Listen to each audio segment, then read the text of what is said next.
Fundación Carlos Slim presenta Ecos de la Naturaleza, el podcast.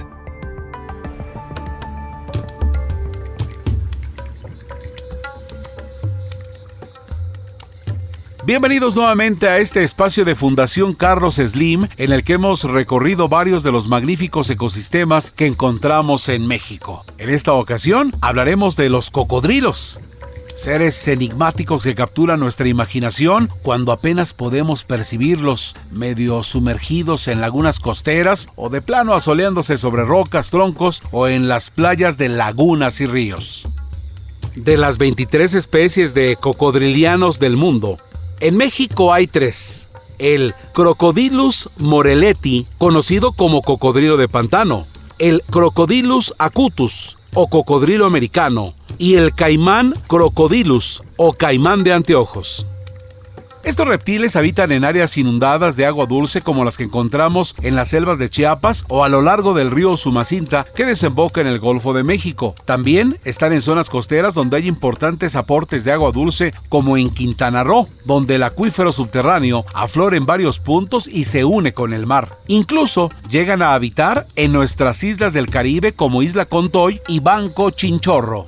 Para conocer más de los cocodrilos hemos invitado a 4 grandes amigos y especialistas que nos llevarán a saber por qué son importantes y cómo es posible lograr con ellos beneficios para la sociedad a la vez que mantenemos la armonía con la naturaleza. Queremos darle la bienvenida en esta oportunidad a Marco Lascano de la Reserva Ecológica El Edén y sin duda un pionero en la conservación de los cocodrilos en Quintana Roo. Un gusto estar aquí con todos ustedes. Me parece que vamos a tener una muy nutrida plática el día de hoy con grandes amigos de muchos años, todos expertos. A Javier Carballar de la organización Oncamaya y Corococún Zoo. Un saludo a todos los colegas cocodrileros, aquí estamos listos para una buena charla. También agradecer la presencia de Alejandro Villegas de la Facultad de Ciencias de la UNAM. ¿Cómo están? Un gusto estar con ustedes en esta plática. Gracias. Y a Gonzalo Meredís, director de Amigos de Ciancán. Y nos da mucho gusto estar con todos ustedes el día de hoy. Todos nosotros somos miembros de un grupo de trabajo de cocodrilos, de manejo y conservación de cocodrilos en Quintana Roo. Marco, Javier, Alejandro y Gonzalo, estoy seguro que con su experiencia será un placer escucharlos hablar de este enigmático ser que ha sobrevivido en la Tierra por millones de años y que a través de películas y documentales se ha ganado la fama de ser voraz y muy peligroso. Abramos la conversación y cuéntenos, por favor, si realmente los cocodrilos son tan temibles como nos los han hecho saber. Creo que la gente mucho tiene esa visión y consideran al cocodrilo muy sanguinario, depredador voraz, justamente porque pues, las filmaciones principales de estos documentales son de una especie muy agresiva, grande, que está en la migración más grande de mamíferos del mundo y a veces es su única comida a veces en un año. Entonces sí llegan a ser muy voraces y es un punto muy fácil para grabar porque además es de día, entonces creo que eso es ampliamente difundido. Oye, ahí de lo que dices de las migraciones han sido o son de búfalos africanos, ¿no? Te refieres cuando cruzan los ríos, ¿no? Y de ñus y de cebras. De ñus también, de acuerdo, que cruzan y es cuando los cocodrilos pues tienen una oportunidad única de tener disponibilidad de comida en abundancia. Sí, fíjate que en el presente Congreso Mundial tuve la oportunidad de llevar y de poner un póster que se llamó Desmitificando al Cocodrilo en América. Y particularmente lo quería yo hacer así porque de las estadísticas de los últimos 10 años, el 83% de los conflictos son causados por 3 especies y ninguna es de América. Y el 95% de los decesos es de esas 3 especies. O sea, no quiero decir con esto que el depredador tope de repente no entra en conflicto con el ser humano, claro que sí, pero en números, nada que ver. Y es importante poner en contexto que esas 3 especies que más conflicto tienen son 3 de 23 o 24 especies que hay en todo el mundo. Y 2 de las 3 tienen una distribución también muy, muy amplia, transoceánica casi, unas cocodrilos nilóticos que están en cuantos países de África.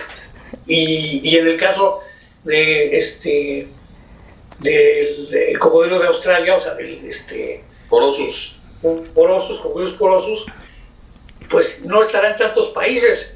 Está en Australia, que es un continente completo, y está en Nueva Guinea, está en la parte sur de Indonesia, ¿no? O sea, está en la parte sur de Asia, vamos a decirlo. Entonces, tiene también una distribución mucho más amplia. Pero bueno, el tema es que realmente la mayoría de las especies de cocodrilos no son realmente agresivas para la gente. El gran problema, vuelvo a decir ahorita del Congreso, yo presenté la situación de Quintana Roo, ¿no? Y cuando presenté mi tabla de los sucesos y cómo se dan, pues a nadie sorprendió, porque esto es lo que pasa en todos lados del mundo, que 42% es gente que se encontraba pescando. El 30% estaba nadando de noche. Entonces, de los 15 casos que tenemos en Quintana Roo, 13, además de que estaban nadando de noche, estaban alcoholizados. Y después, en la orilla, ¿no? Otro 12%. Sin embargo, es muy probable que esos cocodrilos que atacaron a esas personas en esas circunstancias hayan estado acostumbradas a la gente porque les dan de comer, ¿no? Al ruido, sí. Siempre el cocodrilo es nocturno, depredador oportunista, pues ahí están. Cuando estuve trabajando en los Tuxtlas, ahí en Catemaco, escuché muchísimas historias, muchísimas. Y bueno, ahí en los Tuxtlas fue también la experiencia con los cocodrilos más bravos que yo he tenido, la experiencia de convivir, casi como perros, te persiguen, así. Ahí yo escuché muchas historias de cocodrilos que atacaban a la gente. Y ya sabes que en todos lados, pues siempre las historias son como exageradas. Pero sí, yo en los años que estuve ahí, sí me percaté de 2 casos reales. Uno, cuando vi las cicatrices de esta persona que tenía en el muslo, tenía cicatrices de una mordida de un cocodrilo como de 2.5 metros más o menos. Y de otro caso en donde sí un cocodrilo se comió a un perrito. Ahora, se dan cuenta que lo que estamos haciendo es justamente alimentar lo que no queremos alimentar. Hay que explicarle a la gente un poco la biología, la evolución de los cocodrilos, su función en el ecosistema.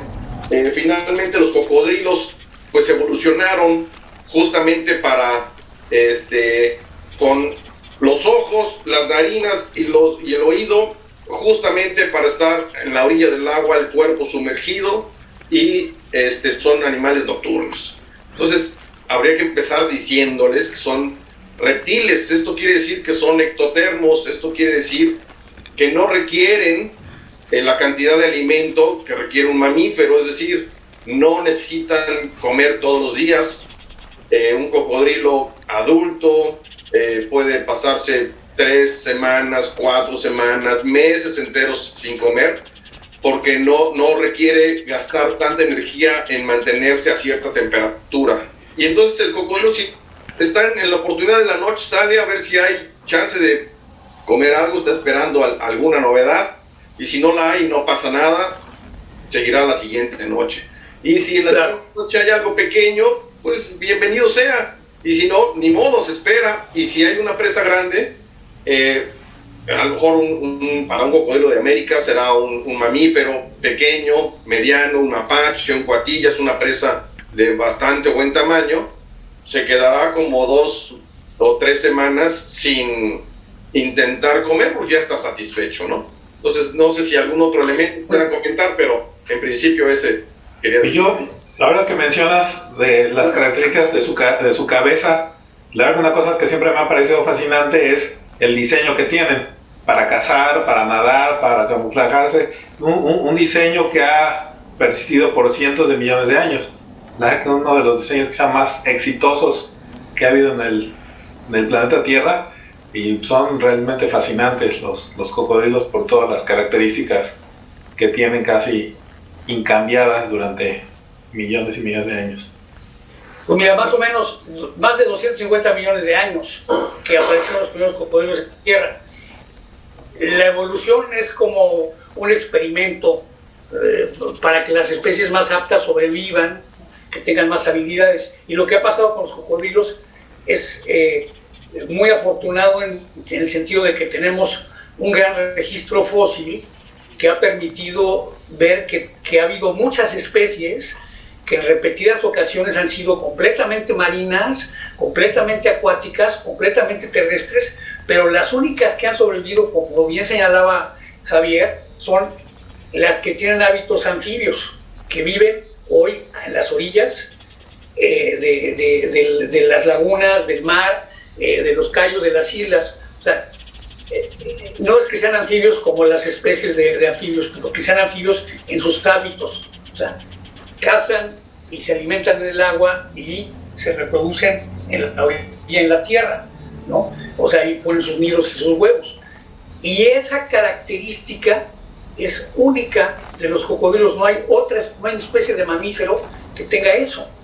En su biología también habría que apuntar que por edades como que van modificando sus hábitos alimenticios. Cuando son pequeños, que se alimentan de insectos, de ranas, de pequeños peces, crustáceos. Conforme van creciendo, su menú se amplía muchísimo, a peces más grandes, tal vez a reptiles, y conforme crecen y ya se convierten en adultos, sus presas terminan siendo peces adultos, aves y mamíferos. Cocodrilo acutus para Morelletti, aunque acutus es más de peces, pero finalmente coincide en que varía su dieta un poco de esta manera, en este rango, ¿no? Sí, ahora, no pierden la habilidad de comer presas pequeñas aunque sean muy grandes. Y la otra parte de lo que dices, creo que es importante, o sea, hay cocodrilos de 2 metros que se comen una cucaracha de agua, y ese es un super menú de alimento, como decías tú, porque energéticamente no necesitan más, ¿no? La otra parte que creo que es importante que comentabas es que al ir creciendo incorporan nuevas presas a su dieta, pero también sucede algo que se invierte. Los cocodrilos pequeños tienen un gran número de depredadores, o sea que muchos animales que se alimentan de ellos, mapaches, tejones, garzas, peces grandes, incluso pues, pueden ser otros cocodrilos, etc. Conforme van creciendo, esos depredadores, esos animales que se alimentaban de ellos, se vuelven su alimento y dejan de ser sus...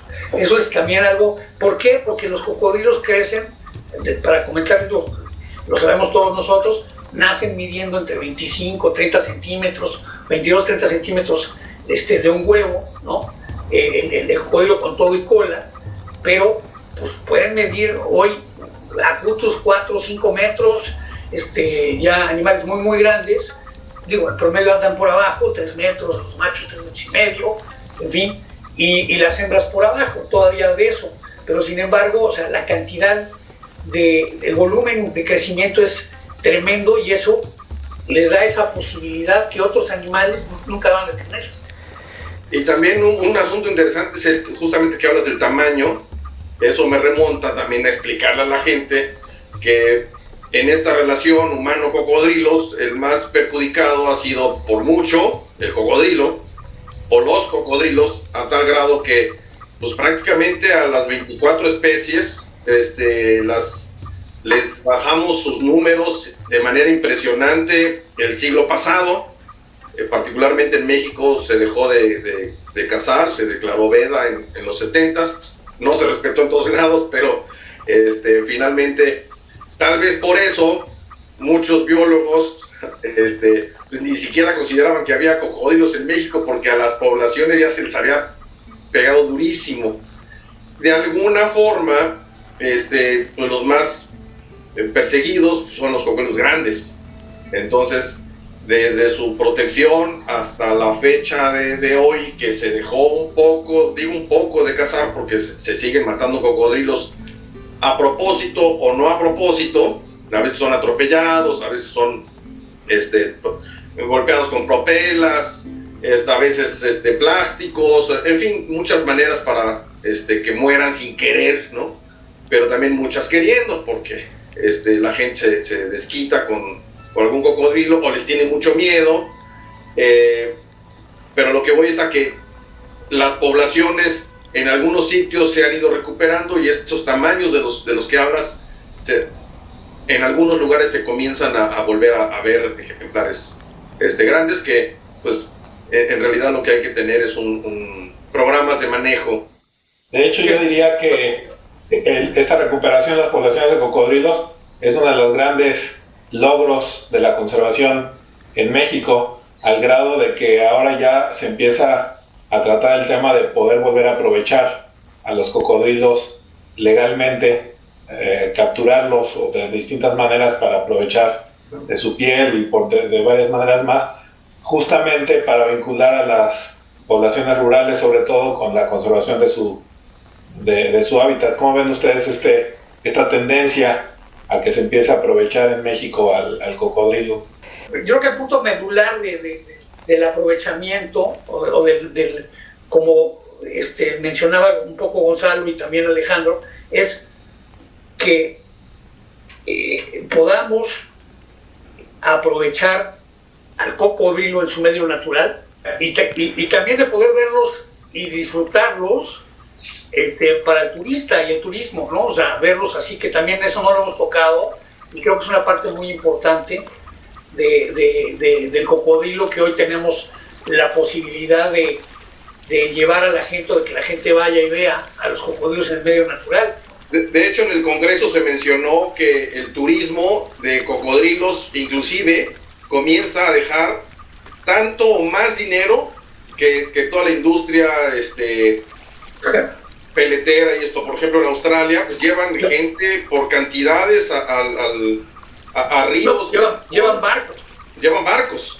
Y yo personalmente, o sea, las granjas cerradas, un sistema cerrado de granja, no tiene un valor realmente trascendental para la conservación de los cocodrilos como especie, porque no están ayudando a que se mantengan las poblaciones en su medio natural, a menos que tuvieran un valor en el contexto de la educación ambiental, a menos que sean un sitio turístico como ha sido Crococún, que entonces sí tiene un valor muy alto, ¿no? Donde se han aprovechado, y que Javier nos puede platicar mucho respecto de ese lado de la experiencia que han tenido ellos, ¿no? Así es, y la otra opción sobre el aprovechamiento, pues es que esto va de la mano con el monitoreo de las poblaciones, ¿no? Y finalmente, a lo mejor no es que en cada caso particular, cada especie particular, son poblaciones las que hay que aprovechar y no es así. En los estados de la República es tan grande nuestro país que en algunos lugares hay más cantidad que en otros. Hay sitios que sí, hay sitios que apenas están en recuperación, hay sitios en los que no hay cocodrilos. Entonces, creo que con esas consideraciones pues se podría evidentemente hacer, porque tenemos el ejemplo de muchos otros países que lo han hecho correcto, que lo han hecho bien, y que se hace algo y se evalúa y a lo mejor el año que entra o se duplica o se va a la mitad. Entonces se puede ir trabajando en eso, pero hay que hacerlo bien. Yo creo que Javier dice muy bien al decir que hay que hacerlo bien, porque ya tenemos la experiencia en el pasado de que por poco nos acabamos a especies que fueron capaces de sobrevivir por millones de años y que nosotros estábamos a punto de llevarlas a la extinción. Pero eso es clave también porque los cocodrilos pues juegan un papel muy importante en su hábitat.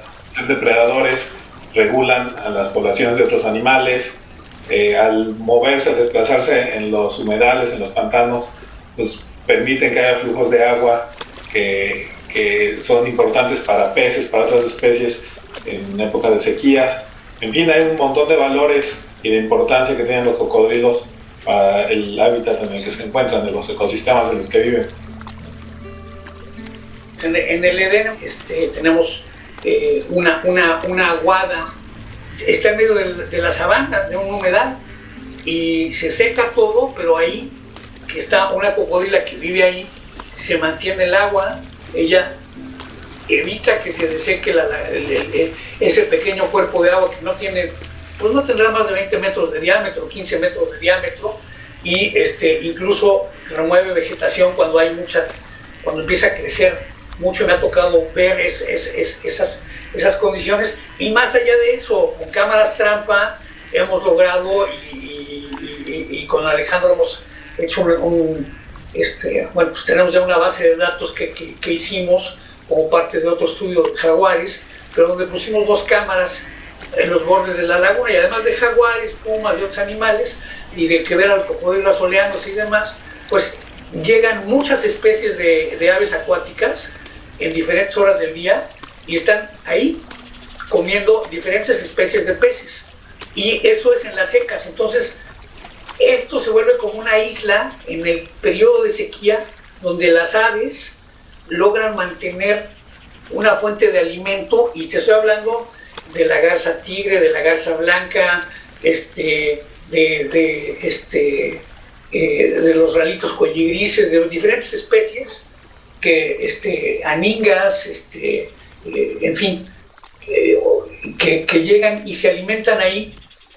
Con esta importancia que tienen los cocodrilos, ¿cuáles serían las conclusiones de cada uno de ustedes sobre estas especies maravillosas que tenemos en el planeta? Si quieren empiezo yo, que ya levanté la mano.